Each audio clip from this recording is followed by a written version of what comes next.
వీళ్ళకి సపోర్టుగా మళ్ళీ టీజీ భరత్ గారికి సపోర్టుగా మా ఎంపీ గారు ఎవరు బైరెడ్డి శబరి గారు ప్రస్తుతానికి మార్కెట్లో డీజిల్ పెట్రోల్ దొరకడంలే పాపం అయినప్పటికీ కూడా పెట్రోల్ బంకుకు పోయి డీజిల్ పట్టించుకొని ఆమె తొందరగా పరిగెత్తుకుంటూ దెబ్బ కర్నూలుకి వచ్చి సిద్ధార్థరెడ్డి గారు రౌడీ గూండా అని మాట్లాడినారు. సంతోషం మేడం శబరి గారు, సంతోషం, మీరు నా గురించి బాగా మాట్లాడినారు, సంతోషం.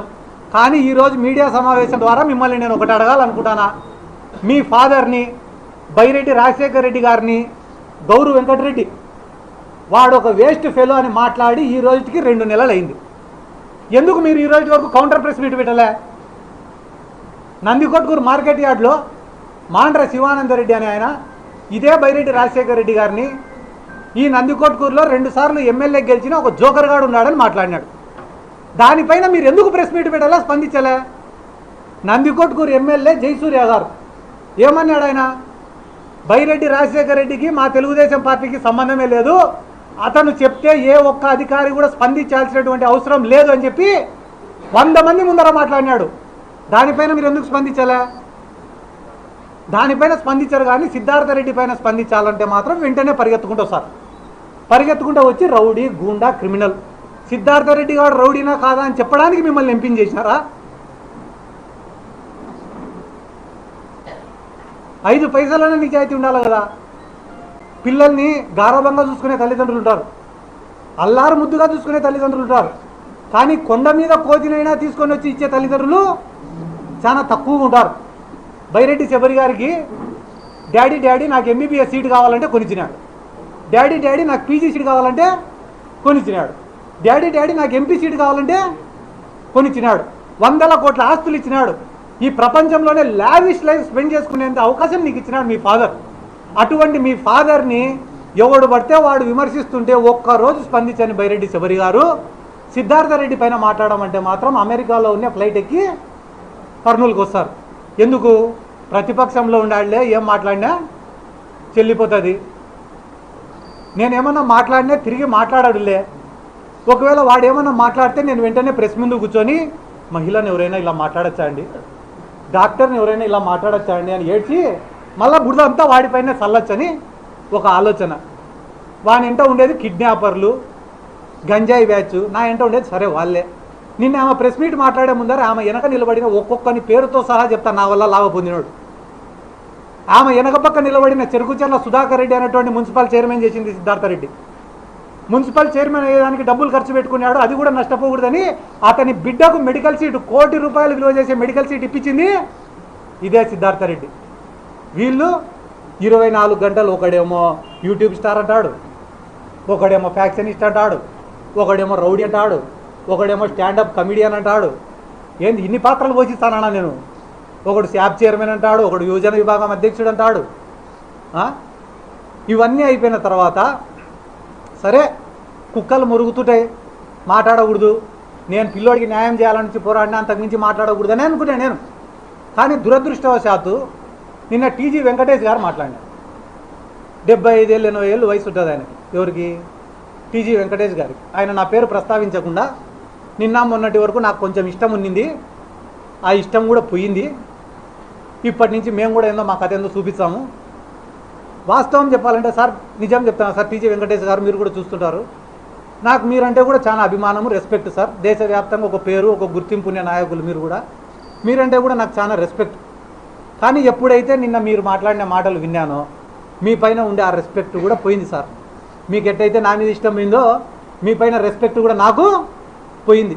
ఎందుకంటే మీరు మాట్లాడిన మాటలు ఎంత డబ్బులైనా పెడతా, ఎంత డబ్బునైనా వారిస్తా, మీడియానైనా కొంటా, పోలీసునైనా కొంటా, జ్యుడిషియరీనైనా కొంటా, రాజకీయ నాయకులైనా కొంటా, నా ముందు ఎవడైనా కూడా బానిసల్లాగా బతకాల్సినంత అహంకారంతో మాట్లాడినారు సార్ మీరు. మీ వయసుకు మీరు మాట్లాడే మాటలు కానే కాదు. పిల్లల మేమేమైనా మాట్లాడుకోవచ్చు, అట్లీస్ట్ మీ కొడుకైనా మాట్లాడచ్చు, కానీ సార్ మీరు మాట్లాడే మాటలు కానే కాదు సార్. ఏమంటున్నారు సార్ మీరు? రాయలసీమలో మీసాలు తిప్పుకొని తిరిగిన వాళ్ళు కూడా నా ముందర మీసాలు దించుకున్నారంట. ఎవరో 4 పేర్లు చెప్తే సార్ ఇంటా సార్ నేను కూడా. ఎవరు వాళ్ళు మీసాలు దించుకునే వాళ్ళు? బైరెడ్డి రాజశేఖర రెడ్డి, మా కాడసాని రాంభూపాలన్నా, లేకుంటే మా ఎదురు విష్ణన్ననా, లేకుంటే కేఈ ప్రభాకర్ గారా, ఎవరు వాళ్ళు? మీసాలు దించుకునే వాళ్ళు ఎవరు సార్? పేర్లు ఉంటాయి కదా, చెప్పచ్చు కదా పేర్లు కూడా, అంత మాట అన్నోళ్ళు. నాకు తెలిసి మీ ముందర కిందికి దించుకొని మీసాలు దించుకొని ఉండేది ఒకటే ఆయన్నే, ఆయన సోమిశెట్టి వెంకటేశ్వర్లు. ఆయనకు మీసాలు లేవు. కాబట్టి ఇంతగా మీరు ఒక విమర్శను తీసుకోలేని స్థాయిలో ఉంటే ఎట్టా సార్? టీజీ భరత్ గారు ఈరోజు రాష్ట్రానికి మంత్రి సార్. ఆయన ఒక రాష్ట్రానికి మంత్రి ఏం చేస్తున్నాడో తెలుసా సార్? ఈరోజు కర్నూలులో ఆయన సోషల్ మీడియా, ఫేస్బుక్లో, ఇన్స్టాగ్రామ్లో ఆయన పైన ఎవరైనా కామెంట్లు పెడితే, ఆయన పరిపాలన పైన ఎవరైనా కామెంట్లు పెడితే వెంటనే మనుషుల్ని పంపించి తన్నియడము, ఆ మనుషుల్ని ఎత్తుకొని వచ్చి పోలీస్ స్టేషన్లలో ఐటీ కేసు పెట్టడం. ఏ స్టేషన్లో నమోదు కాలేదు. నిన్నగాక మన తండ్రపాడు పిల్లోడిని కొట్టారు, డోన్ నియోజకవర్గానికి సంబంధించినవాడు. మొన్న కిమ్స్ హాస్పిటల్లో పనిచేసే పిల్లోడు, ఆ పిల్లోడు రారా మాట్లాడు అంటే కానీ సార్ ఆడ సార్ చిన్న ప్రాణం నాది, నన్ను చంపుతారు సార్ అట్లా. అమాయకుల్ని, పేదవాళ్ళని కొట్టే బతికేది, భయపించే బతికేది.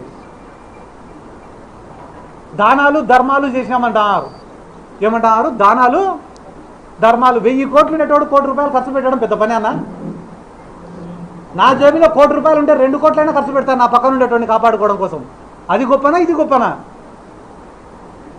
ఒకడి దగ్గర తగ్గడం వల్ల నేను 2 ఏళ్ళు ఎక్కువ బతికేది లేదు. 10 మందికి ఎదురు తిరగడం వల్ల నేను 2 ఏళ్ళ ముందరే చచ్చిపోయేది లేదు. దేవుడు ఎన్ని రోజులు రాసింటే అన్ని రోజులే బతుకుతా. చిన్నప్పుడే నేను నేర్చుకునే ఒక మాట ఏందిరా అంటే, బలవంతుడి పక్క నిలబడితే నీ జీవితం సుఖంగా ఉంటుందంట, సంతోషంగా ఉంటుందంట, ఎటువంటి ఇబ్బందులు ఉండవంట, జీవితం సాఫీగా గడిచిపోతుందంట బలవంతుడి పక్క నిలబడితే. కానీ ఈ సమాజం నిన్ను గుర్తించదంట. అదే బలహీనుడి పక్క నిలబడితే కష్టాలు ఉంటాయి, అవమానాలు ఉంటాయి, బాధలు ఉంటాయి, ఇబ్బందులు ఉంటాయి. కానీ ఈ సమాజం ఏదో ఒక రోజు నువ్వు చచ్చిపోయే లోపల నిన్ను హీరోగా గుర్తిస్తారు. కష్టమో నష్టమో పోరాడడానికే సిద్ధపడినా నేను. అమ్ముడు పోయేటోళ్ళు ప్రతి దాంట్లో ఉండొచ్చు, మీడియాలో ఉండొచ్చు, పోలీసులలో ఉండొచ్చు, పొలిటికల్ లీడర్లలో ఉండొచ్చు, అన్ని దాంట్లో అమ్ముడుపోయే వాళ్ళు ఉండొచ్చు. కానీ నిజాయితీగా బతికేటోళ్ళు కూడా ప్రతి దాంట్లో ఉంటారు, మీడియాలో కానీ, పోలీసులలో కానీ, రాజకీయ నాయకులలో కానీ, జీవితంలో కానీ. నేను ఏ కేటగిరీలోకి వస్తానో కూడా తొందరలో మీకే చెప్తా. మా కాడ 100 కోట్ల ఆస్తులు ఉన్నాయని అంటున్నారు వాళ్ళు. నా కాడ ఏంది లేదు, 1 రూపాయి లేదు. నాకు ఉండేదంతా ఒకటే, జగన్మోహన్ రెడ్డి ఒక్కడే ఉన్నాడు. మళ్ళా చెప్తాను, ఎవరున్నారు? జగన్మోహన్ రెడ్డి ఒక్కడే ఉన్నాడు. వీళ్ళ బాధితులందరినీ కూడా జగన్మోహన్ రెడ్డి గారి దగ్గరికి నేను 100కి 100% నేను తీసుకొని పోతా. నేను జగన్ సార్ దగ్గర మాట తీసుకుంటా. ఎందుకు మాట తీసుకుంటా అంటానా అంటే, వీళ్ళు చెప్తానే మాట ఏమో తెలుసా? బయటికి మా పార్టీని గొడ్డలి పార్టీ అంటున్నారు, విమర్శిస్తున్నారు. కానీ లోపల మా పార్టీకి సంబంధించిన మాజీ ఎమ్మెల్యేలతో, మాజీ మంత్రులతో, టీటీడీకి సంబంధించిన వాళ్ళతో ప్రతి ఒక్కరితో వీళ్ళు కాంటాక్ట్లో ఉన్నారు. కాంటాక్ట్లో ఉండి వీళ్ళు ఏం చెప్తున్నారు? రేపు వైసీపీ వచ్చినా కూడా మా ఫ్యాక్టరీలకు కానీ, మా ఆస్తులకు కానీ, మా అవినీతికి కానీ ఎటువంటి ఇబ్బంది ఉండదని చెప్పి వాళ్ళు కాలర్ ఎగరేసుకొని చెప్తారంటే దానికి కారణం మా దాంట్లో కూడా కొంతమంది వాళ్ళతో టచ్లో ఉండారు కాబట్టి నేను ఎవరితో మాట్లాడను, డైరెక్ట్ పోయి జగన్మోహన్ రెడ్డి గారితో మాట్లాడతా. ఆయన కాడనే విషయం తెలుసుకుంటా. ఆయన చెప్పిన తర్వాతనే ఇక్కడ ఉన్న బాధితుల్ని తీసుకొని పోతా. ఈ మొత్తం అంశాలపైన నాకు చాలా ఇచ్చినారు, 2 డాక్యుమెంట్లు ఇచ్చినారు, పుస్తకాలు ఇచ్చినారు. ఆల్కలీస్ ఫ్యాక్టరీ పైన మాట్లాడన్నారు, ఈడ ఉన్న చైతన్య కాలేజీల పైన మాట్లాడమన్నారు, గోశాల భూములలో ఉండే ఖజానా జ్యువెలర్స్ గురించి మాట్లాడమన్నారు, వక్ఫ్ బోర్డు భూముల గురించి మాట్లాడమన్నారు, తుంగభద్ర నీళ్ళను ఎట్ట తీసుకుపోతారో మాట్లాడమన్నారు, ఆల్కలీస్ నుంచి వచ్చే వ్యర్థాలను ఏ రకంగా తుంగభద్ర కలుషితం అవుతుందో మాట్లాడమన్నారు, పొలాలు ఎందుకు పండడం లేదో మాట్లాడమని చెప్పినారు. అదే రకంగా అక్కడ ఉన్న పశువులు ఏ రకంగా చచ్చిపోతానేమో మాట్లాడమని చెప్పినారు. అన్న వాళ్ళ మాఫియా సిద్ధార్థ రెడ్డి క్రిమినల్ అని మాట్లాడుతున్నారు కదా, నేను కనిపించే క్రిమినల్ అయితే వీళ్ళు కనపడని క్రిమినల్ అని చెప్పన్నా వాళ్ళ గురించి అని నాకు కొన్ని 100 మంది ఫోన్లు చేసి మాట్లాడమని చెప్తున్నారు. కానీ వాళ్ళేం ఆలోచిస్తున్నారు తెలుసా? రోజుకు 20 మందితో సిద్ధార్థ రెడ్డి గారిని తిట్టిస్తే నేను షెడ్డోడ్నే, వాళ్ళు మంచోళ్ళు అవుతారని అనుకుంటున్నారు. ఇది ఏ జనరేషన్ అన్న? మీ దెబ్బకు భయపడి ఎవరు మాట్లాడడం లేదేమో బయట, కానీ మీకున్న పెద్దరికాన్ని మొత్తం మీరు గడిచిన వారం రోజుల్లో పోగొట్టుకున్నారని కూడా ఈ సందర్భంగా తెలియజేసుకుంటూ, ఈరోజు ఆహ్వానించిన వెంటనే ఇక్కడికి వచ్చిన విలేకరుల సోదరులకు అందరికీ కూడా నా ప్రత్యేక ధన్యవాదాలు తెలుపు సెలవు.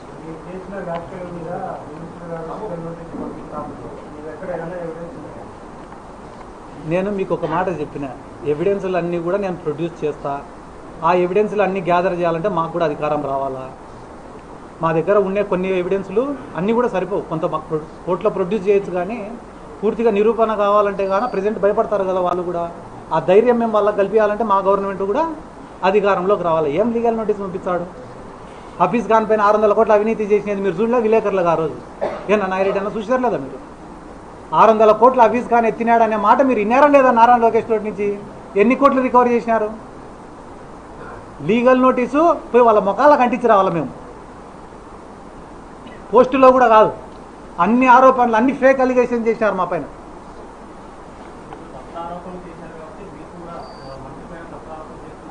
నేను తప్పుడు ఆరోపణలు చేసే ప్రసక్తే లేదు. నిరూపిస్తా అంటున్నా. ఈడ ఓర్వకల్లు కాడ ల్యాండ్ల గురించి కూడా నేను మీ దగ్గర ప్రస్తావించిన. 1100 ఎకరాలు వాళ్ళ కుటుంబానికి సంబంధించిన వ్యక్తులకే అలాట్ చేసినారని చెప్తానా. ఈ కర్నూలులో వక్ఫ్ బోర్డు ప్రాపర్టీల కాడి నుంచి, గోశాల భూముల దగ్గర నుంచి, డాటెడ్ ల్యాండ్లను తీసుకొని పట్టాలు చేయించుకునే కాడి నుంచి ప్రతిదీ డాక్యుమెంట్లు ఎవిడెన్స్లు గ్యాదర్ చేస్తున్నారని మీకు చెప్తున్నా. మీరు ఏందన్నా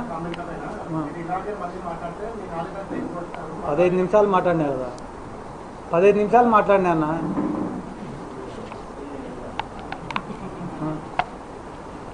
ఇప్పుడు వాళ్ళపైన పోరాటం సిద్ధార్థ రెడ్డి ఇంకొకరు మాట్లాడుతుండేదో కాదు, నేను ఈరోజు మాట్లాడుతుండేది చిన్న పిల్లోని. నేను వాళ్ళ దృష్టిలో కమ్యూనిస్టులు, ఈ కర్నూలు టౌన్లో ఉండే కమ్యూనిస్టులు వాళ్ళపైన 20 ఏళ్ళ పోరాటం చేసినారు. లాఠీ దెబ్బలు తిన్నారు, జైలు జీవితాలు అనుభవించినారు. పాపం దాంట్లో కొంతమంది పూర్తిగా నష్టపోయి ఇళ్లకు పరిమితమైనారు, కొంతమంది అమ్ముడిపోయినారు.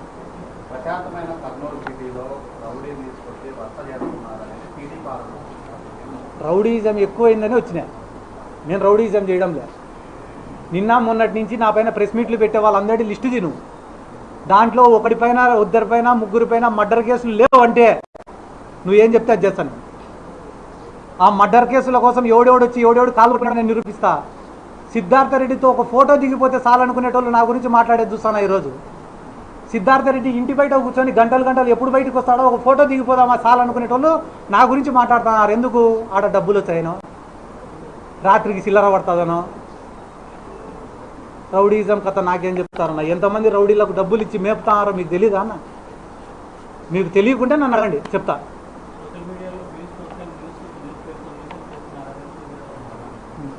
నేను సిద్ధార్థ రెడ్డి కనపడకుంటే కనపడలే అంటావు నువ్వే. కనిపించే ఇంత హార్ట్ ఉంటుందని నీకు తెలుసు. ఇప్పుడు నేను నిజంగానే నాకు వ్యూస్ కావాలనో, నేను ఏదో లైమ్ లైట్లో ఉండాలనో అనుకుంటే ప్రతిరోజు ఉండాలి కదా, ప్రతిరోజు మీ ముందరే తిరగాలి కదా. నా పని నేను చేసుకుంటానా? నా జీవితం నేను బతుకుతానా? నాకు యువజన విభాగం వర్కింగ్ ప్రెసిడెంట్గా ఒక పదవి ఇచ్చినారు. ఆ పదవి ఇచ్చినప్పుడు యువజన విభాగం టౌన్ ప్రెసిడెంట్కు ఒక అన్యాయం జరిగినప్పుడు మాట్లాడాల్సిన బాధ్యత నా పైన ఉందా లేదా? నా బాధ్యత ప్రకారం నేను వచ్చినా.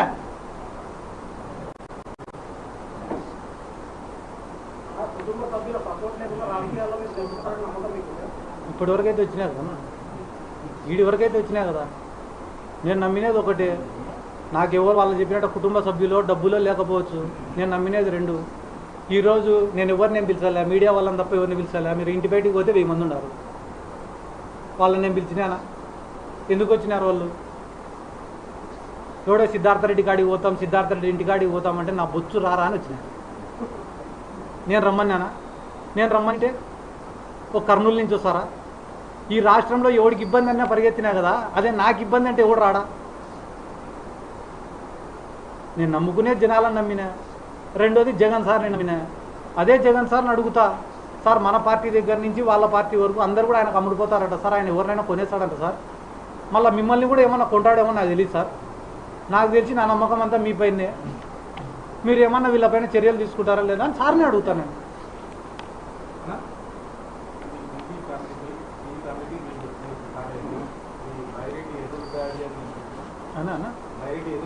అన్న నేను చాలా సింపుల్గా చెప్తాను, నేను ఎవరిపైన అది ఎదురుదాడి చేయలే. వాళ్ళు నిజంగానే పెద్ద మనుషులు అయ్యింటే ఆ కుటుంబాన్ని పిలుచుకోనో లేకుంటే కానీ ఆ బాలు లాంటి వ్యక్తుల జోలికో వాళ్ళు పోరు. ఆ కుటుంబానికి అన్యాయం చేయరు. 2 పాయింట్లు. మూడోది, మంత్రి స్థాయి వ్యక్తులు పెద్ద పెద్ద కోటలు నిర్మించుకునే అంత పెద్ద టీజీ వెంకటేష్ గారు సోషల్ మీడియాలో ఎవడో పోస్టులు పెడితే దానిపైన స్పందించి వాళ్ళని ఎత్తుకొని వచ్చి కొట్టి వాళ్ళతో కాళ్ళు మొక్కించుకొని మళ్ళీ వాళ్ళపైనే ఐటీ కేసులు పెట్టరు. వాళ్ళు పెద్దోళ్ళు అయితే ఈ పనులు చేయరు, ఈ పనులు చేస్తున్నారంటే వాళ్ళు పెద్దోళ్ళు కాదు.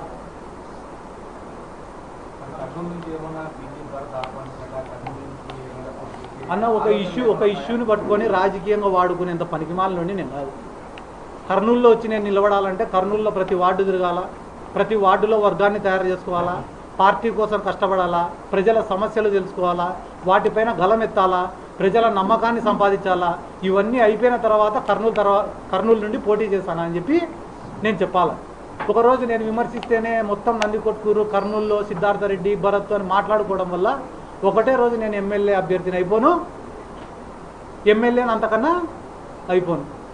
నందికొట్కూరులో కొన్ని ఏళ్ళు కష్టపడి గ్రామంలో ఒకనొకప్పుడు వైఎస్ఆర్ కాంగ్రెస్ పార్టీలో నేను చేరేటప్పుడు నా ఇంట 100 మంది రావడానికి భయపడినాను. ఎన్నో ఏళ్ళు కష్టపడి గడప గడప తిరిగిన తర్వాత ఒక వర్గాన్ని ఏర్పాటు చేసుకొని ప్రతి గ్రామంలో ఒక సర్పంచ్ అభ్యర్థిని నిలబెట్టుకునే స్థాయికి నేను వచ్చిన. ఒక అంశాన్ని వాడుకొని రాజకీయం చేసి వాళ్ళు ఎవరో పోటీ చేద్దామంటే ఎంతసేపు ఆయన టీడీపీ పార్టీ వద్దు, నాకు వైసీపీ పార్టీ వద్దు, ఇండిపెండెంట్గానే తగలచ్చు మేమిద్దరు. ఆయన అధికారాన్ని అడ్డం పెట్టుకొని టీడీపీ తరపున నిలబడాల్సిన అవసరం లే, నేను జగన్ సార్ బ్రాండ్ని అడ్డం పెట్టుకొని వైసీపీ తరపున నిలబడాల్సిన అవసరం లే, ఇండిపెండెంట్ నిలబడిన సార్. కానీ దానివల్ల వచ్చే లాభం ఏముంది? నేను అడిగే ప్రశ్న, కుటుంబానికి న్యాయం చేస్తారా చెయ్యరా? దాన్ని తప్పుదారి పట్టించే విధంగా సిద్ధార్థరెడ్డి రౌడీ, క్రిమినల్, గుండా వాళ్ళు నన్ను తిట్టిస్తున్నారు కదా. తిట్టేటోళ్ళల్లో 80% మంది దగ్గర నాతో దిగిన ఫోటో లేకుంటే కానీ నేను రాజకీయం తగ్గుతాను.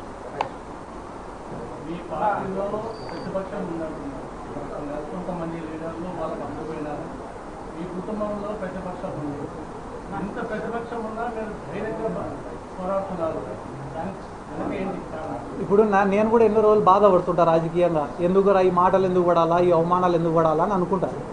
అనుకున్న ప్రతిసారి ఇక్కడ ఉన్న 100 మందో 200 మందో వస్తారు, నాకు ధైర్యం చెప్తారు, సర్ది చెప్తారు, మేము నీకు సపోర్ట్గా ఉన్నామంటారు. మళ్ళీ ఇంతమంది ధైర్యం ఏం లేనప్పుడే రాజకీయాల్లోకి వచ్చినాం కదా, ఇంతమంది ధైర్యం ఉన్నప్పుడు ఇంకంతకన్నా ఏం కావాలన్నా? ఇప్పుడు ఆయన అన్నారు, పెద్ద ఆయన టీజీ వెంకటేష్ గారు కూడా ఏముంది, నువ్వు 10 మందిని పిలుచుకొస్తే నేను 100 మందిని పిలుచుకొస్తాను. మీరు 100 మందిని పిలుచుకొని రావాలని ఒక్కొక్కరిని 10,000 ఇవ్వాలా, ప్యాకెట్లు ఇవ్వాలా? సిద్ధార్థరెడ్డి గారు చక్కగా వచ్చి రోడ్డు మీద దిగిన 50 మంది 100 మంది వచ్చారు రారు చూద్దాం. ఆయన స్థాయి వ్యక్తి మాట్లాడాల్సిన మాటలు కాదు. ఒకవేళ జగన్మోహన్ రెడ్డి అడిగిన డిమాండ్ నెరవేర్చిన పక్షంలో మీరు అడిగారు కదా, జగన్ సార్ దగ్గర నెరవేరకపోవడం అంటూ ఏముండదన్నా. ఆయన దృష్టికి పోవాలి. ఇక్కడ జరుగుతున్నటువంటి అరాచకాలు కానీ, వైసీపీ కేడర్ పడుతున్న ఇబ్బందులు కానీ అన్నీ జగన్మోహన్ రెడ్డి గారికి తెలియాలి. నిన్న మొన్న ఎవరో మా పైన కామెంట్స్ చేసినారు. వాళ్ళు కానీ వైఎస్ఆర్ కాంగ్రెస్ పార్టీ గవర్నమెంట్లో మేమే వాళ్ళకు తగిన రీతిలో బుద్ధి చెప్పినంటే వాళ్ళు ఈ మాటలు మాట్లాడే వాళ్ళు కాదు. మళ్ళా నెక్స్ట్ గవర్నమెంట్ వచ్చినప్పుడన్నా కూడా ఈ కర్నూలులో గ్రూప్ రాజకీయాలు లేకుండా ఒక బలమైన నాయకుడిని పెట్టుకొని క్యాడర్కి ధైర్యం ఇచ్చి క్యాడర్ని బలవంతుల్ని చేస్తే ఇటువంటి ఇబ్బందులు రావు.